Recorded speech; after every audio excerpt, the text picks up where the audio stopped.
Aloha. Welcome to today's virtual program of the Commonwealth Club of California.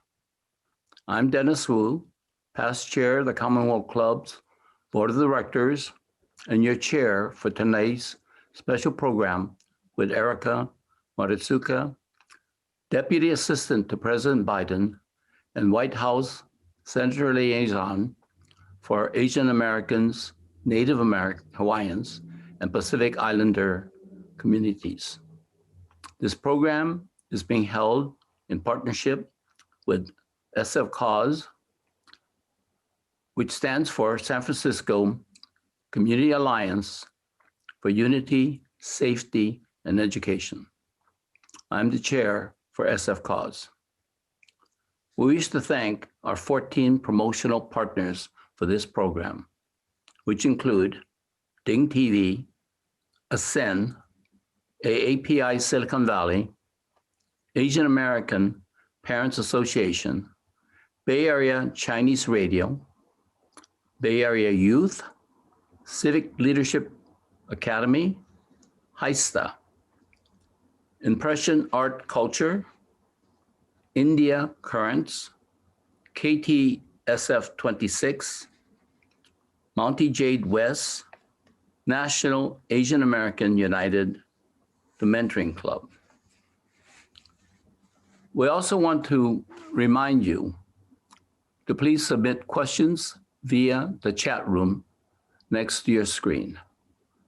Our moderator, Dion Lim from ABC 7 TV News in San Francisco, will get to as many questions as possible later in the program. And now, to introduce this evening's distinguished speaker, California State Assemblyman Evan Low, who represents Silicon Valley and is also Vice Chair of the Asian and Pacific Islander Legislative Caucus. Evan? Thank you so very much for joining us. First off, thank you so very much to the Commonwealth Club for hosting this important event tonight. We appreciate the solidarity and the allyship for discussion with Erica Maritsuka, the highest ranking Asian Pacific Islander American in our White House. And of course, our own Bay Area proud treasurer, Dion Lim. And I'm looking forward to that conversation as well. In fact, it is dinner time here in the Bay Area, and I brought my very own mooncake to join in that conversation while we listen. But as we get into this important topic, like so many individuals, we left ourselves wondering what comes next after all of this AAPI hate. I have the pleasure and distinction of serving as a state legislator representing San Jose and Silicon Valley, home to living civil rights icons like Norman Mineta and Mike Honda. And we've come so far away, in which the city of San Jose once had 5 Chinatowns, which unfortunately in our dark history, they were actually burned down and sanctioned by the city council to be burned down. So it's important that we remember our history as we fast forward to today and help to ensure that the next generation remembers the importance of social justice. We've seen this shocking increase in racism and xenophobia. And since the start of the pandemic, the Stop AAPI Hate project has received nearly 6,000 plus reports of hate incidences. And most troubling, we've seen a surge in attacks towards our elderly population as well. As you also may know, we're coming upon the census and the count of our numbers. And here in the Bay Area, many of the counties, whether it be San Francisco, Santa Clara, Alameda County, and San Mateo, consist of close to 40% Asian Pacific Islanders, the largest demographic in our region. So it just goes to show that it's important that our communities stay safe. And that's part of this conversation here at the federal level, at the state level, and at the local level. And so we've asked for help. We've asked for help at the local level and at the state level. In fact, at the state level, we just budgeted close to $150 million in stopping AAPI hate. This is the largest budget augmentation in any other state in the nation, and that's in California. But at the same time, we asked for help, a call to action. The need is significant, and this is righteous anger. Fortunately, our president has listened and has heard us.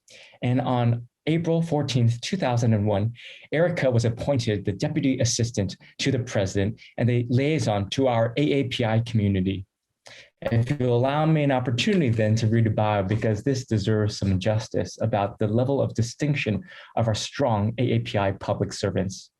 Erica has a diverse and deep experience also in the Capitol, I should say, and within governmental agencies, including serving as the general counsel for Senator Tammy Duckworth of Illinois, from whom she provided legislative and political and strategic counsel and managed the senator's liaison and affairs on the judiciary, civil rights, and economic policies.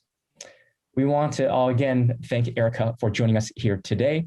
We also want to share a bit of basic pride as well that she has Bay Area roots, and we look forward to helping giving a Bay Area welcome again. So would you please join me in giving a warm Commonwealth Club welcome to Erica Moritsugu. Welcome.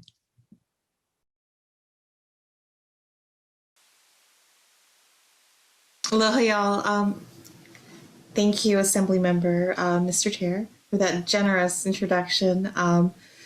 Evan, your leadership is so important both nationally and locally. And I kind of personally view it as one of these turning points in terms of leadership and power for the strength of this new chapter in AAN and HPI empowerment. I want to thank the Commonwealth Club of California, SF Cause, and all of the organizations who come together to promote and organize this event tonight. And special thanks in particular to Dennis Wu, Drew Min, Miley Tan, Joel Wong, Michael Lee Ming Wong, Wendy Wong, and Julian Chang for making this evening possible and for the honor of this invitation. Also, a big thank you to Dion Lim for moderating tonight. I'm thrilled at the prospect of being in conversation with you. And lastly, and most importantly, thank you to all of you at home or still at the office or in traffic for joining us this evening. It's humbling to know that you chose to spend this Friday night with me. As the Assemblyman said, I serve as the Deputy Assistant to the President and Asian American, Native Hawaiian, and Pacific Islander Senior Liaison at the White House. Serving in this historic first ever position, I'm a member of the President's senior staff as the voice in the White House and the West Wing, lifting up the hopes and the needs of our AAN and HPI communities in our administration's policies, politics, and engagement. It's a new role. It was created in March, and as Evan mentioned, I was selected for it and seated in April. And I'm charged with making sure that the richness and diversity of our communities are no longer invisible, and that the impacts of the administration's policies are inclusive of our communities and also communicated to our communities. So it's critical to the success of our administration and our community, both, that we have open lines of communication, that we can engage in a dynamic dialogue, that you have access and trust to tell us where we're getting it right, where we can do better, and where we've got it wrong. So in my role, I'll address the needs of the AAN and HPI communities by working closely with partners like the White House Office of Public Engagement, which is a traditional office in the White House, which conducts our outreach to the national AAN and HPI nonprofit organizations, and also with the White House Initiative on Asian American, Native Hawaiians, and Pacific Islanders, which serves as a link for our local community leaders and community members outside of the Beltway to the resources of the federal government. I've spent my entire life as a professional and as a volunteer fighting for social justice and the empowerment of communities and individuals, and I get to continue to do that at this White House, executing on the President and Vice President's longstanding commitment to our community, knowing that we have the confidence of a president who sees us and hears us and values us and is committed to providing us with the security and safety and that opportunity that we should expect and we can now hope for. So as we all know, the president and vice president took office during the middle, I hope it was the middle of a pandemic and during a dramatic and visible spike in anti-Asian hate and violence. So from the beginning of his administration, the president's been swift to address the disproportionate impact these overlapping crises have had on the AAN and HPI communities. That's why on his first day in office, the president signed an executive order advancing racial equity throughout the federal government. During his first week in office, the president issued a presidential memorandum condemning racism, xenophobia, and intolerance against AAN and HPI communities to address that spike in anti-Asian hate and violence. And in May, the president signed the COVID-19 Hate Crimes Act that passed by an overwhelming bipartisan majority out of the House and the Senate. That same month, President Biden also took another important action by signing an executive order to advance equity, justice, and opportunity for Asian Americans, Native Hawaiians, and Pacific Islanders.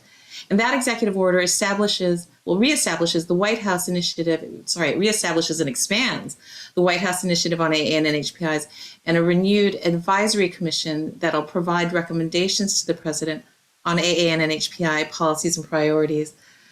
So this is an administration that recognizes that in addition to combating anti-Asian hate, we also have to confront an economic crisis and address the economic and racial inequalities that have persisted in our country for generations. The president's approach to addressing these challenges is rooted in the idea that we're all created equal and deserving of dignity, opportunity, and the ability to provide for ourselves and our families. So to that end, the president took significant steps towards tackling poverty and building prosperity with his Build Back Better agenda, which will support our engines of growth in the economy, cut taxes, and lower costs for our working families. The Build Back Better agenda will have a profound impact on the AAN and HPI communities. It'll lower costs, strengthen our economy, make long-term and long overdue investments in our infrastructure, and support our technology industries. So let me provide a few examples. So first, in terms of lowering costs, the president's plan will lower costs for working families.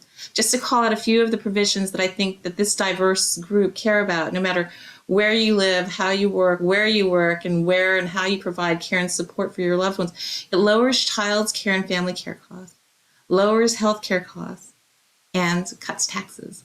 So first, it'll lower costs with and make historic investments in our care economy.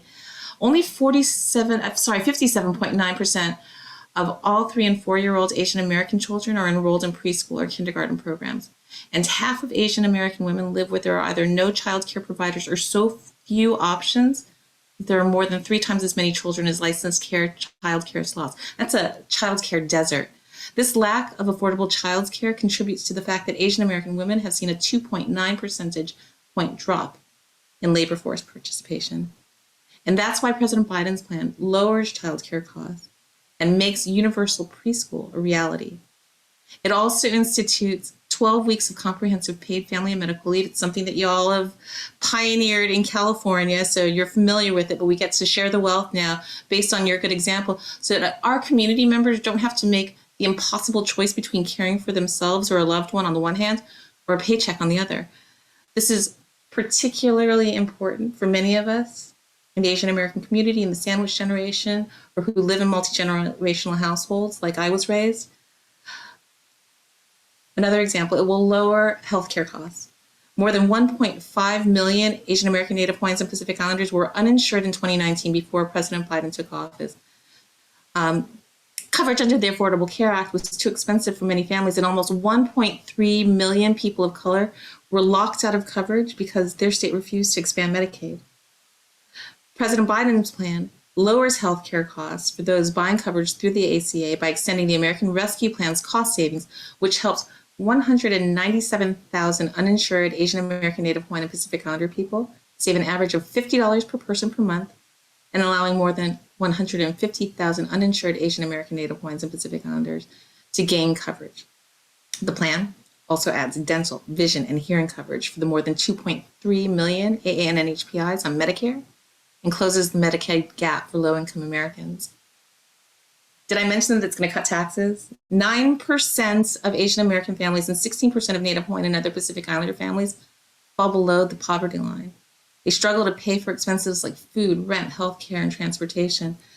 And that's why President Biden's plan is going to extend the child tax credit expansion in the American Rescue Plan that was enacted earlier this year, lowering taxes for middle-class families by providing the families of more than 66 million kids and 600,000 Asian American, Native Hawaiians, and Pacific Islanders in the U.S. a major tax cut, cutting the AAN and HPI poverty rate by 21.7%. The president's agenda also permanently extends the American Rescue Plan's increase to the Earned Income Tax Credit from $543 to $1,502. This will benefit roughly 17 million low-wage workers, including cashiers, cooks, delivery drivers, food preparation workers, and childcare providers. Does anybody know any of those? The Build Back Better plan will achieve all of this while investing in workforce training, clean jobs, and teachers and schools. So besides these kitchen table issues that have got to be front of mind, these kind of stay awake at night issues, another big bucket in the Build Back Better agenda is the long-term and long overdue investments in our infrastructure. So to address the economic disparities in our economy and the consequences of decades of disinvestment in America's infrastructure that have fallen heavily on communities of color, just to illustrate a few examples of the impacts these investments have, I call out the provisions that make housing more affordable, improve public transit, and invest in the clean energy grid. So first, 26% of Asian American renters and 27% of Native Hawaiians and Pacific Islander renters pay over half of their income in rent. That's why the administration's agenda is going to help lower housing costs and increase the supply of affordable housing through tax credits and government financing, including construction and rehabilitating more than 1 million sustainable rental housing units and more than 500,000 homes that working families can afford. It'll also make investments to preserve existing public housing as well as to remove lead-based paint from housing units. Another example, the administration's agenda is going to make historic investments in public transit, reducing commute times and creating more economic opportunities for communities of color. Asian Americans and African Americans commute by public transit at nearly 4 times the rate of white workers. The administration's proposal invests $48.5 billion to modernize and build new transit and to clear the backlog in public transit repairs. It'll also replace thousands of transit vehicles, including buses, with clean, zero-emission vehicles. As we know, investments in public transit help people get better jobs with higher wages and increases economic growth and productivity. That's why we want to make the $110 billion investment towards building new roads and bridges that'll make commutes safer, save small businesses money and time on transportation, make small rural businesses more accessible, and create an influx of contracts for small construction and manufacturing businesses. Final example is that the administration's agenda is going to make investments in a clean energy grid to mitigate the disparate impacts of pollution on communities of color. Black, Latinx, AAN, HPI, and Native communities are more likely to be burdened by pollution. So the Build Back Better plan meets this challenge by making the single largest investment in clean transmission in American history, reducing pollution, creating clean jobs, while protecting communities from extreme weather, wildfire, and other natural disasters. These critical investments are first steps in advancing equity and racial justice throughout our economy, and will ensure that the AN and HPI and other communities of color that we're in allyship and adjacent to and neighbors in our community get a fair shot at the American dream. So finally, I did want to spotlight some of the infrastructure investments that'll have a profound impact on Silicon Valley and the tech industry.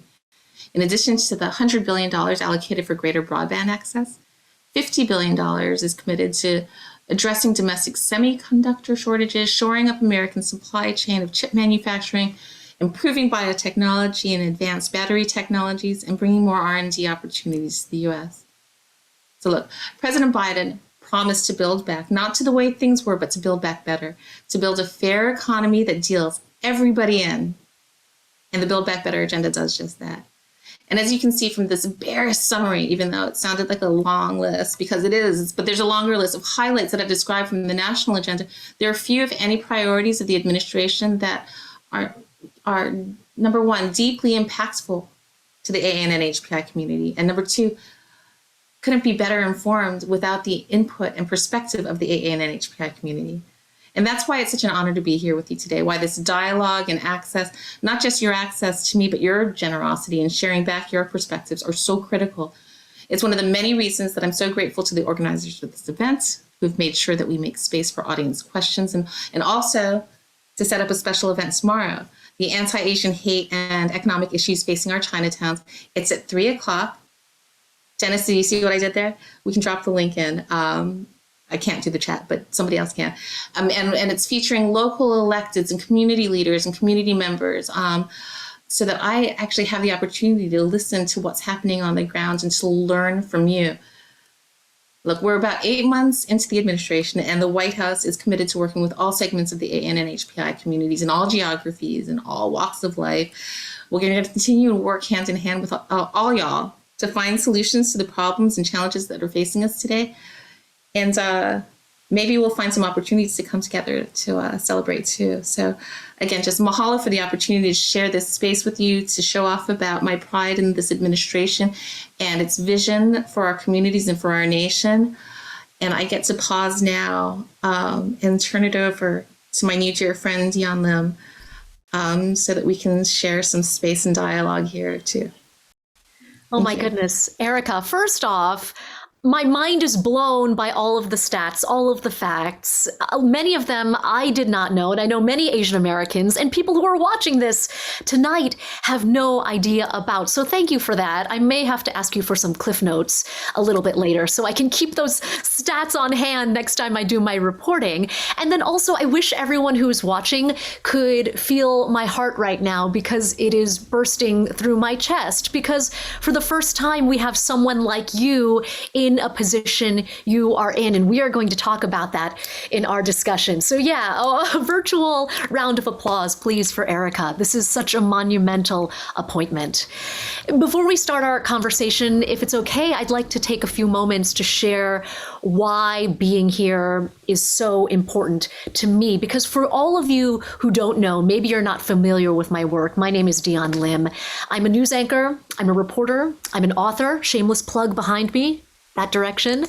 And really, I have been at the forefront of spearheading the conversation, the coverage of the hate, the discrimination, the attacks on Asian Americans, not just physical ones, but on us as a culture, and really pushing it into the mainstream media, which, let me tell you, is not easy, because after years and years of trying to convince editorial teams, upper management that does not look like you, that this is an important topic, the cards are stacked against you. And if I can share this, there have been many days when I have woken up and there are multiple incidents of violence or of attacks that have been sent to me by sources or social media users, friends. And it is overwhelming. I know you all feel that right now as well. And it felt like I was doing something wrong, because I was breaking the cardinal rule of journalism in sharing how I personally felt, because as a human being, as an Asian American, as an American, period, how can we not feel these emotions? And I broke down on the air one day. I was crying in tears. And this happened as a mother in San Francisco pulled down her shirt and she showed me her heart monitor, because her heart was broken. Her son, Kelvin, had been senselessly gunned down in the middle of the street.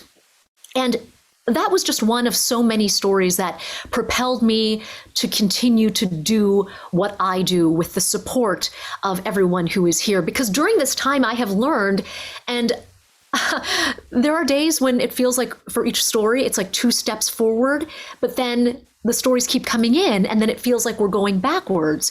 But the fact of the matter is we are still going forward. The world is listening. You are listening tonight, and everyone is paying attention. So we need to seize this moment. The fact that we're having this conversation, the fact that, Erica, you're in the position that you're in, the fact that we're all here means the work is making a difference. So for someone who is making that change on more of a grand scale, someone who has I did not realize, a direct line to the President of the United States and Vice President Kamala Harris, and so many more. Erica, what do you think? Should we get started? Let's go. What I also love is, over the course of getting to know you, is that you're also a real person. You're not just someone who is in politics and is a spokesperson. You live it, you see it, you believe it. When you were first appointed this, you mentioned this was the first of a kind role. And that comes with tremendous responsibility. So when you began, I know there was no playbook, there was no guidelines as to how to shape this. Can you share some of your goals for what you want to do during your time in the White House? And also, how can people here in the Bay Area partner with you to make your job a success? Yeah, that's a really lovely way to start this conversation. I mean, and it does harken back, Dion, to what, your story. And thank you for sharing that with us in terms of how when the professional and the personal collide, it's an extraordinary moment. And it's one of the things I think that brings us to this work so honestly and authentically. It also asks us, it commands us to push ourselves a little bit beyond our comfort level. And that's the moment that I find myself in. I mean, my biography, and I think that they've shared it out, might seem a little bit nonlinear to a lot of folks because I've been kind of doing a lot of work in the Senate and then as a lawyer and then in nonprofit organizations and now back to the government again. But all of these things are like points of light that make up our whole. That lead us to a moment like this, and I've said this before, and I think that many of you, especially in movement, and everybody on the Zoom screen as well, I'm at the top of your professions, in extraordinary leadership positions with broad platforms. That this might be one of those turning points in the moment where we look back and we say that this was that pivot point for civil rights in the Asian American, Native Hawaiian, and Pacific Islander communities. And it's not because my position was created or I was appointed into it. Again, like I can't underscore that this is me executing on the president and the vice president's longstanding commitments and concerns for our communities. Maybe this position should have existed before, probably. And what I can and I don't do it alone. I do it again in cooperation, not just with the White House Office of Public Engagement and the White House Initiative on Asian Americans and Native Hawaiians, but also with community, with leaders, with thought leaders, with academics, but also community members. And that's so important because that input is what I bring, not just my own lived experience and not just my adjacency to other Asian American, Native Hawaiian, and Pacific Islander communities that are not a part of my lived experience, but also adjacency in coalition with other communities of color. And that's a privilege and an honor to be able to take the commitment of the president and the vice president and build upon it. And there is some precedent again, and I don't mean to belabor the point, but I don't want to take. Again, I'm not creating anything afresh. There have been very, very senior Asian Americans in the West Wing before, but they've had broad portfolios. And I think many of us, if you're as old as me, those of you who are as old as me would be able to appreciate what it's like to be the only Asian or the only woman or the only person of color in the room and have to carry that and represent that, even though you've got a job to perform on. And so that's kind of a little bit of a vantage point, in terms of that moments when I was selected for this position and welcomed into the White House. And it's not like I hang out with the president and the vice president every day, but yes, I do have occasion to advise them and also to be educated by them, but also to broaden their fields of vision about what's important. How to be more inclusive, where there are corners that they aren't turning, and that they wouldn't know. I mean, the brilliant, best of intention people. So goals, broadly speaking, are to represent, address, and prioritize the needs of the Asian American, Native Hawaiian, Pacific Islander communities within the White House, and make sure that I can be an internal advocate within the Executive Office of President and the Chief of Staff's office. But I also, because I sit in the West Wing, I've got all of the resources and camaraderie and collegiality of the other components of the White House and also in the agencies, and also some access to community leaders in the corporate world too, philanthropy and in movements. And that's an extraordinary honor. And, broad brush, we all collectively work to identify and eliminate the policies and barriers that disadvantage AA and NHPIs. We obviously need to improve safety, access to justice, and violence prevention for the AA and NHPI community, which, by the way, didn't just start 18 months ago. I think we all know that mainstream media, no offense, Jan, it's caught their imagination, and which helps to propel it to the mindset in front of mind for policymakers. But generally, we want to promote inclusion and belonging for AAN and HPI communities and expanding public knowledge of our diverse cultures, languages, and histories. And if you don't mind, just a couple of examples. There are large things, small things, and medium things that I strive for towards building this broader vision, to make sure that our experiences, our needs, our joys are taken into consideration, and that the impacts of the administration's policies, where they relate and impact the Asian American, Native Hawaiian, and Pacific Islander communities, are communicated back out so that our community members are able to take advantage of them. So there are large things like the acknowledgement that the AAN and HPI community is unique and under acute threat right now, but also has got a unique part of the American fabric of history and has made incredible contributions. So we get the passage and signing of that COVID-19 Hate Crimes Act in May, the reauthorization, expansion, and the actually more empowered White House initiative. We got to bring in civil rights leaders from the AAN and HPI communities to meet with the president and vice president last month.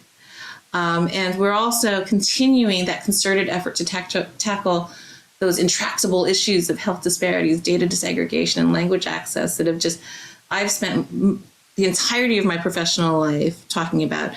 I don't know if in 20 years we'll be able to look back and say, I've spent another 20 years talking about this. I mean, we're actually making strides towards tackling those. And there are also smaller things that are going to be maybe less visible, but very important to me, because what it signifies to me is kind of the more internalization, the more awareness, the more normalization, the less invisibility of our communities when we talk about things like the PRC or the CCP instead of the unintentionally clumsy but harmful reference to the Chinese when we're talking about global economic competitive threats, human rights violations, or security issues. Another small thing that is subtle and nuanced, but I think makes a difference, and it's the first ever inclusion of Native Hawaiians as an intentional naming in the President's proclamation on Heritage Month and the renaming of the White House initiative to specifically name Native Hawaiians. I want it to be a reflexive impulse to make sure that we're providing things in translation in language, which is, sometimes after the fact, sometimes hard to do, but it should just be a reflex. And also to be mindful that when we look at the whole of the AAN and HPI category, our collective, that we recognize that it's also critical to think about the parts of the whole and to name and honor the differences within our community. So that's kind of broad brush. I could talk, for another 30 minutes on it, but I know that we've got questions that we want to address. Yeah, no, I think that's a very good way to kind of put it all in a nutshell, and a good reminder for everyone, because we do have questions coming in rather fast and furiously that we want to try and get to as many of those as we can. But I do want to start off with a question that you sort of touched upon, because you mentioned infrastructure. You mentioned right off the bat some of the accomplishments that the Biden administration has implemented early on. And this has been in the news, especially in the past few weeks, is that investment into infrastructure, a huge boost thanks to new policies. There is bipartisan support from Congress. Aside from the investment in hardware, how is this infrastructure investment going to help the lives of Asian American, Pacific Islander, Native Hawaiians in specifics? Sure. And so that's part of that once in a generation investments, that visionary commitment to human infrastructure, the care economy, where we create jobs and cut taxes, and we lower costs for working families. I recited a couple of the statistics about what some of those provisions mean for the Native Hawaiian, Pacific Islander, and Asian American communities, but it also includes lowering prescription drug costs. Just things cost too much. Americans pay 2 to 3 times more for their prescription drugs than people in other wealthy countries, and nearly 1 in 4 Americans struggle to afford prescription drugs. We want to lower those child care costs that I'd mentioned at the very, very top, and maybe it's just the lens through which I look at the world, lowering healthcare costs, lowering higher education costs. Education beyond high school is increasingly important to succeed in the 21st century economy. And so we've got investments in minority serving institutions for sure, but also more broadly, the pairing of that universal preschool that I mentioned is also accompanied by a universal right to 2 years of community college. We want to lower the housing costs. And again, Evan didn't mention this before, but my service in the Obama administration was in part at the Consumer Financial Protection Bureau and at Housing and Urban Development. I spent a lot of time on the Bay Area about affordable housing, or actually inaffordable housing. And so I know that that's top of mind for a lot of folks. Investments in workforce training, investments in those clean energy jobs, in teachers and schools. Deon, there's a provision in the human infrastructure proposal that does care and feeding of teaching rosters and core to foster more communities of color and encourage and nurture teachers of color. I may get these stats wrong, so I'll try to clean that up before I send that to you for your research paper. I think 2.5% of teachers identify as Asian American, Native Hawaiian, and Pacific Islander. That's compared to 6% of our student population, our K through 12 student population who identify as Asian American, Native Hawaiian, and Pacific Islander. And so we need to close that gap. And so those are just a couple of examples about the real life family kitchen table investments that we're intending to make a difference in everybody's life, everybody's everyday life. Yeah, that's what I appreciate, that human level, something that people can all relate to. And I think that goes hand in hand very well with one viewer question that has come in that I would like to get to, because that would also help illustrate a little bit more about what you are like. The question is, to what extent, or rather, what have been the greatest personal challenges you have faced when it comes to bigotry? I know for me as a journalist, it is the naysayers, the people who do not believe the reporting, or they refuse to believe that the hate exists and some of the challenges are prevalent in today's. Because after all, we do have to go uphill and really buck some of the things that America has been trained to believe over the past several years, if you catch my drift. So, Erica, for you, what are some of the personal challenges that you've faced, and also the ones that you've seen that prevent you maybe necessarily from doing your job to the best you could? So I'd like to organize.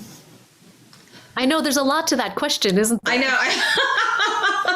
And then kind of recline and then kind of like contemplate all of that. It's important because I ask myself that question every day.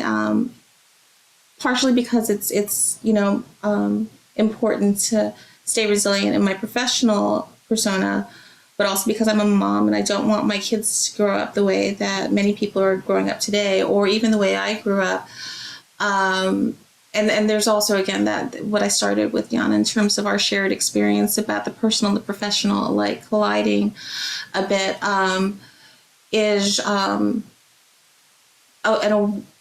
the challenges that I faced, and it's recurrent, is number one, to recognize my own privilege and name that, and to try to navigate that once I've acknowledged that, to make sure that I use that for good, right? So again, I get to take this really interesting government job in public service, to continue public service. It was a call back after, I'd gone back into the private sector after 11 years in government. But it's important. And even when I was out of government, I was spending a lot of my volunteer time working on civil rights and Asian American, Native Hawaiian, and Pacific Islander empowerment. So that's on the one hand, a challenge to myself to recognize how fortunate I am.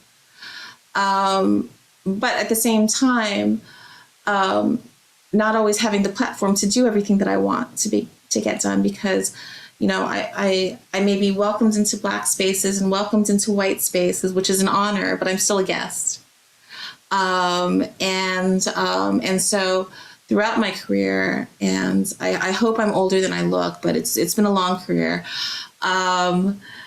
It's implicit bias and explicit bias are everywhere when you're operating in Washington, D.C., in law, in politics, in a dominant culture context. And so, using the privilege that I have, but also acknowledging and needing to find different ways to navigate those powers that would still suppress and oppress, particularly because I labor under multiple identities that are not privileged in comparison to other folks. That's a big part of kind of a recurring challenge. I've got a lot of examples that I won't belabor now, but that's kind of a broad brush of the recurring kind of contemplation that I've had. There was a second part to it, Dion, and I apologize. I lost the thread.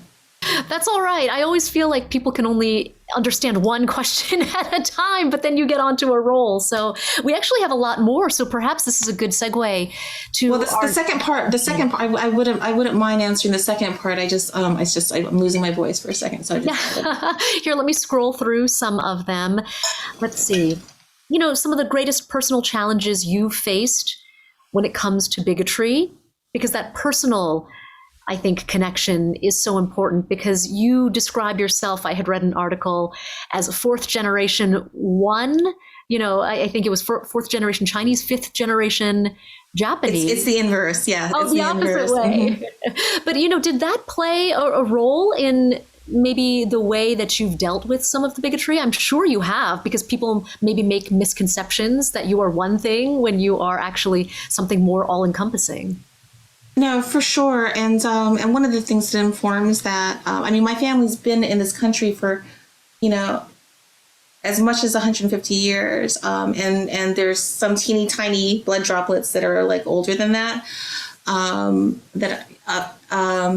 growing, I grew up in Hawaii, where there really is no racial majority per se, but there are power structures. And so, I have said this before, I didn't realize I was Asian American. I didn't realize that I was a progressive. I didn't realize I was an activist. I didn't realize that growing up, in a single mom household, but being cared by aunties and all sets of grandparents was, that was just, that was everybody's life there, right? And so moving to the mainland, the continental lower 48, the continental U.S., that was something that strikes me a lot in terms of bigotry. Because it's so stark and it's visual, it's observable, and you're targeted because of those observable visibilities. And one of the things that I pride myself in is constantly being surprised by when it emerges. And it's not because I'm so pure of heart or innocent. It's just when it crops up and where it crops up is always shocking. Depending if I'm with my little kids, like I have to make a decision whether to call it out and how to call it out, to defend myself or to duck my head down and try to scuttle into safety. And those are really, really big challenges, I think. And that's just me as a mom in the streets, who no longer takes the bus. Honestly, I don't take public transportation these days. Not yet. And it's not just because of the pandemic and those risks. It's because of racism. But also, sometimes in professional settings, right, where what we used to call microaggressions or casual racism, it's been exposed. It's been exposed, Jan.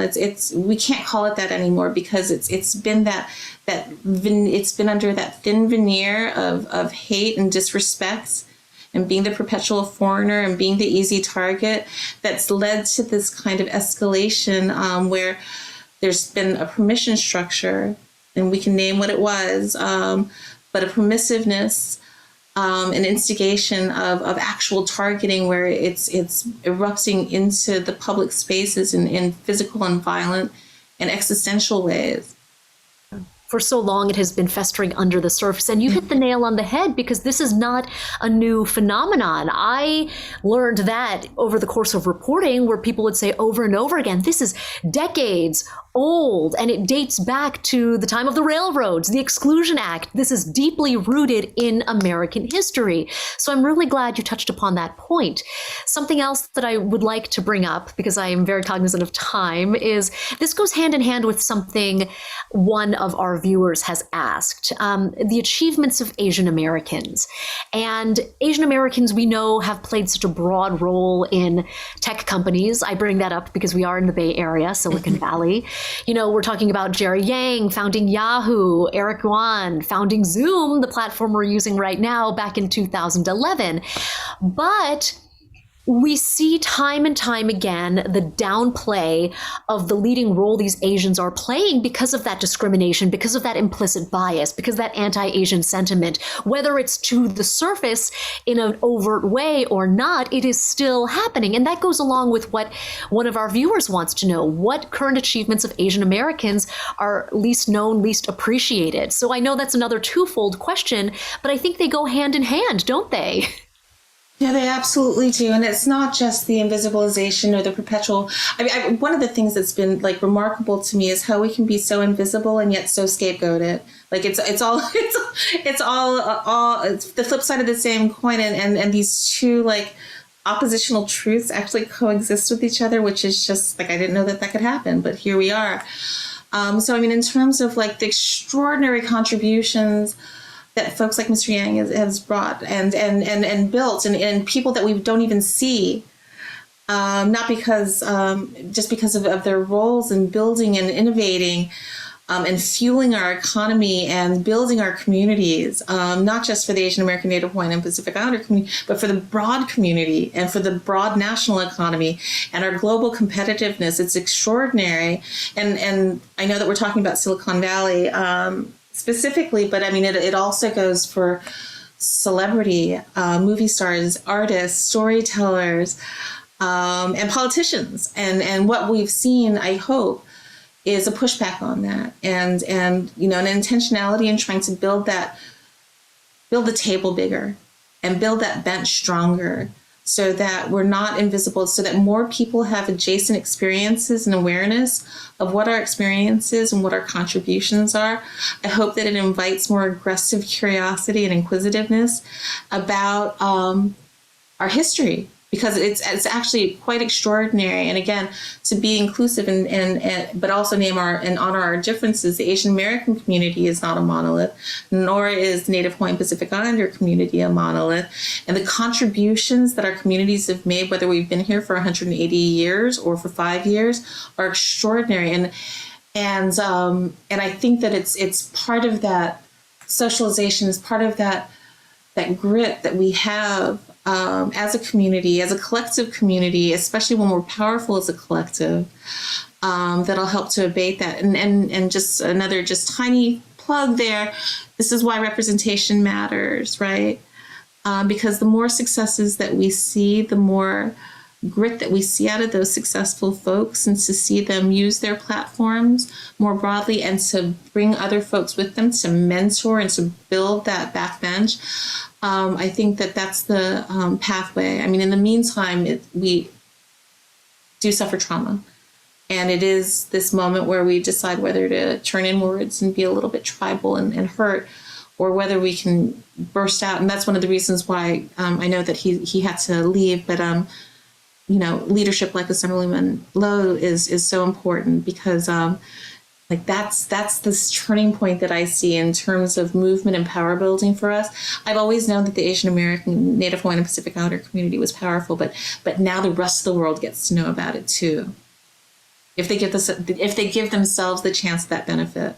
Yeah, it goes with that idea of visibility again, because mentioning Hollywood like you just did, Shang-Chi, everyone is talking about it. And finally, I spoke to a young father who told me last week that he can take his son to the movies, and he has to realize that he doesn't have to be a scientist, a doctor, a lawyer, like my own parents wanted and wished that I would be, but he too could be a superhero. He doesn't have to feel like he is not included in the conversation conversation. So yeah, it is about having that seat at the table, which I absolutely love. We are getting another question in from an audience member that I would like to address. This person wants to know, there are a number of undocumented immigrants in our AANHPI community. How can we help our undocumented DACA students especially address the stigma of being undocumented?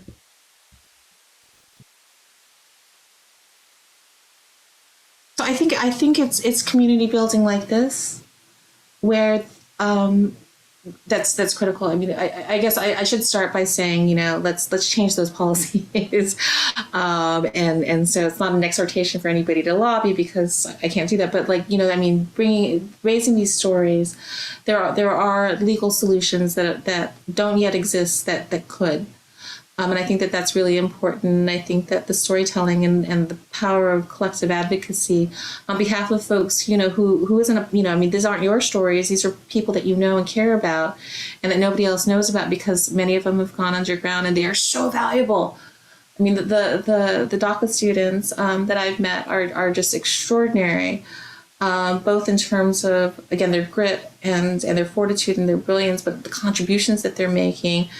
Right now on the front lines of the pandemic, mostly, you know, I mean, but the other thing that I would commend is this kind of community building. I mean, particularly when folks feel isolated and alone, they don't need to, and there's no more welcoming in the aloha spirit to be brought into an ohana.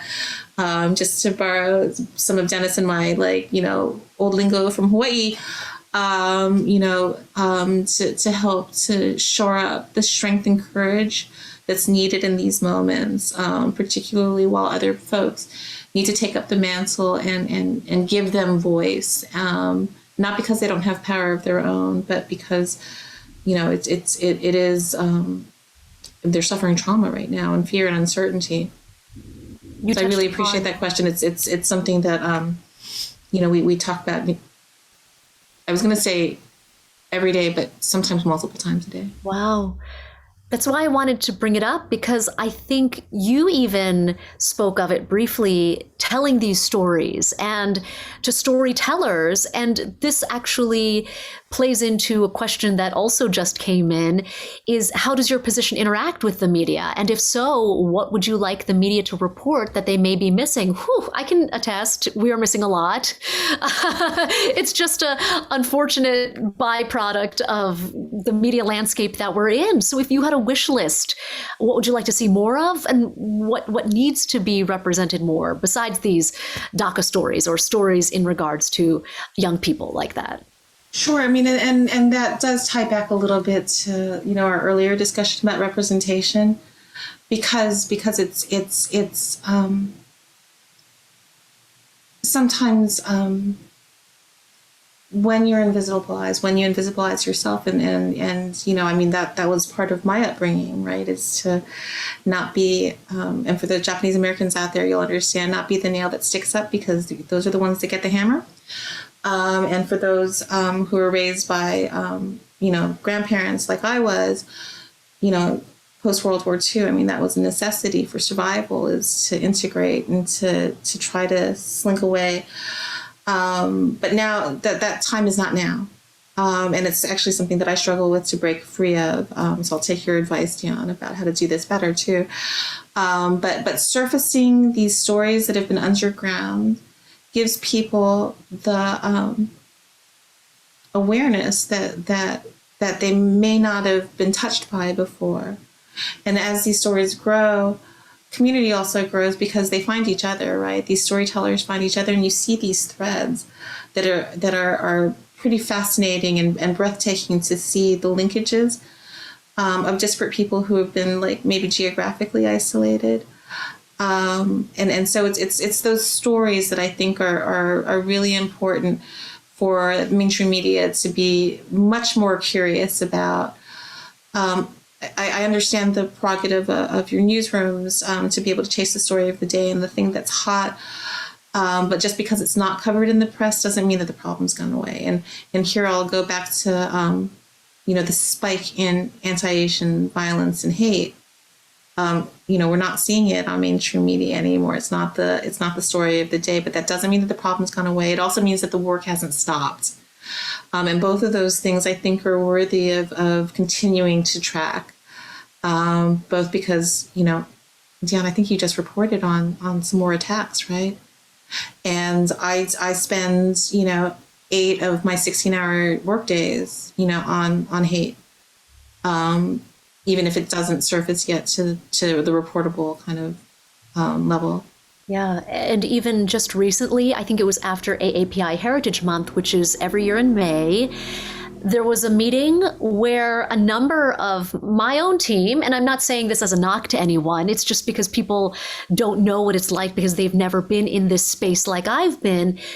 A number of people said, oh, well, things are going to die down or things aren't going to be as bad. Even just today, I had someone say to me, I won't say who, that it could be a viewer, it could be someone within my organization, said, it seems like it's not as bad. And every time I hear that, it pushes me to want to tell more stories and to dig deeper and to find more of them to prove that wrong. Because just because the month is over doesn't mean that the work is over. And I know we're running short on time, but this question that just came in, what are the concrete steps that this administration is taking to address this anti-Asian hate? I know there have been a number of steps, but are there some examples that are tangible that you could provide? Sure. So, like a lot, a lot. The administration's taken a number of critical steps to combat anti-Asian discrimination, starting from the top down. And I kind of recited a couple of those things at the top, or about the president's executive order on racial equity on his first day, and his first week presidential memorandum that talks about systemic racism. This is a president who can say systemic racism and white supremacy. But that first week memorandum was specific to the Asian American, Native Hawaiian, and Pacific Islander communities. And it outlined a number of commands that built both on that first day racial equity order. Now I'm starting to sound like a bureaucratic lawyer, so I'm going to try to calm down for a second. But this is what I mean. You recognize it and you dial it back a little bit. But and so we continue to toil on this every day, and we work in close conjunction with not just our other agency partners who have different levers in community, but also the community leaders, which I think is really, really important. And it's data driven as well. And there are sometimes that the data just reaffirms what we've known, but it resurfaces it. So the Department of Justice just released early, actually, it's 2020 reporting on hate crimes. And hate crimes are a different level than hate incidents. It rises to a little bit of a different level and it's underreported. But hate crimes against Asian Americans in 2020 spiked 70%. And that's a call to action right there. I mean, if it, again, just back to the last question, if it starts to fade away from public imagination and attention, this is the reminder about the call to action. And it's one that we're very mindful of. And even though you don't hear about it a lot, there's a lot of work that's underway, including the implementation of the COVID-19 Hate Crimes Act that the president had the honor of signing into law in May. All right, it's about 2 to 3 minutes left of our program, and I do want to get this last question in from our audience because it's one that comes up often. What are the greatest misunderstandings about the AAPI community? And if I could say that the model minority myth is something that I've always known has existed as someone who grew up as the only Asian American in very rural parts of America, but did not know that it had a specific name and a history behind it. So perhaps you could talk a little bit about those misunderstandings and why what you're doing is so crucial. Right. Okay, 2 minutes, right? So yes, it's the flip side of that coin again, the perpetual foreigner and the model minority myth, but also the lack of data disaggregation where we're considered a monolith when the Asian American, Native Hawaiian, and Pacific Islander community is rich and diverse and gorgeous, but really, really different. And so it's not just for the East Asians who have labored for several generations under the model minority myth where we're presumed to be adjacent to white power, and given that privilege, and have made successes, but that defies and belies the experience of many other Asian American, Native Hawaiian, and Pacific Islanders. And so, one of the intentionalities that this administration is bringing into it is to be deliberatively more inclusive, and this is my honor. And one of the things that I'm proudest of, it's not just East Asians. We need to be more intentional about reaching out to Southeast Asians and Pacific Islanders and being sure to include folks of the Muslim, Sikh, Hindu, and Buddhist faiths, and also mindful about the intersection of multiple identities of AN and HPIs who may be disabled, LGBTQ plus, veteran, biracial, and of the growing generational shifts and perspectives and needs. And I'm not just talking about like grandparents to aunties to kids to grandkids, but also how we came to this country, whether we traveled here because of opportunity or necessity generations ago, or half a generation ago, or we fled as refugees or migrants, or we were colonized and annexed. And so all of those things I think are really deeply impacted, but you only gave me 2 minutes, Dion, because we're at time.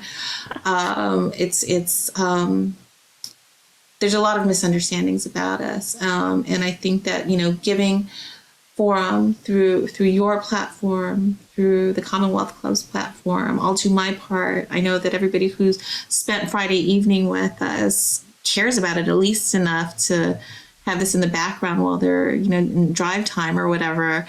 That we'll all do our part to make sure that we our stories are told, and that we're no longer invisible, and that we fight for our power, we keep our power, and we advance it.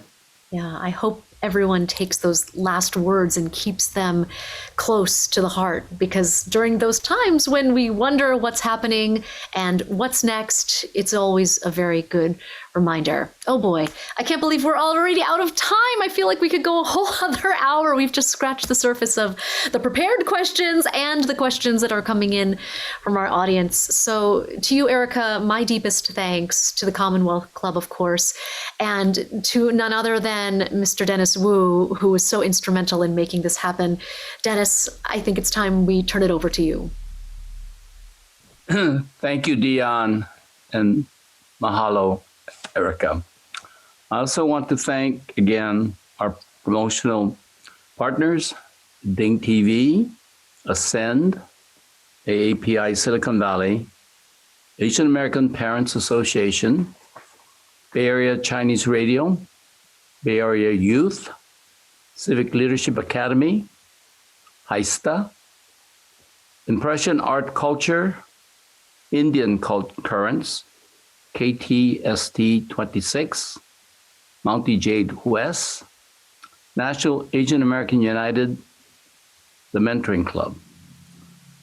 And for all of you who enjoyed this evening's program, I want to remind you that tomorrow, Saturday, September 25th, at 3 p.m. Pacific time, Erica will be engaged in a related conversation and panel discussion on this same topic tonight, Asian American hate and economic issues facing our Chinatowns.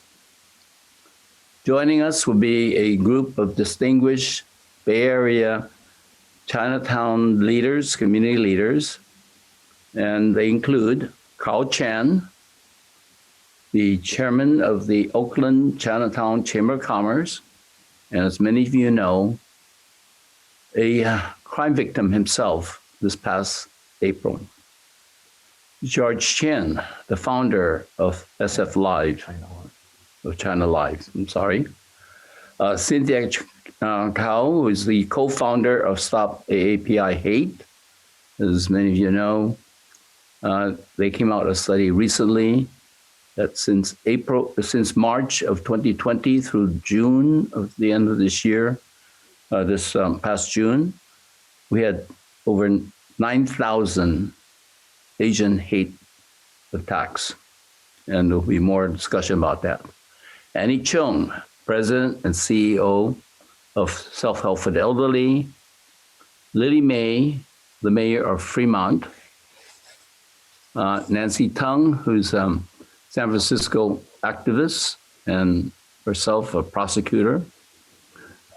So to learn more about that event, please visit the website listed in the YouTube in the chat room.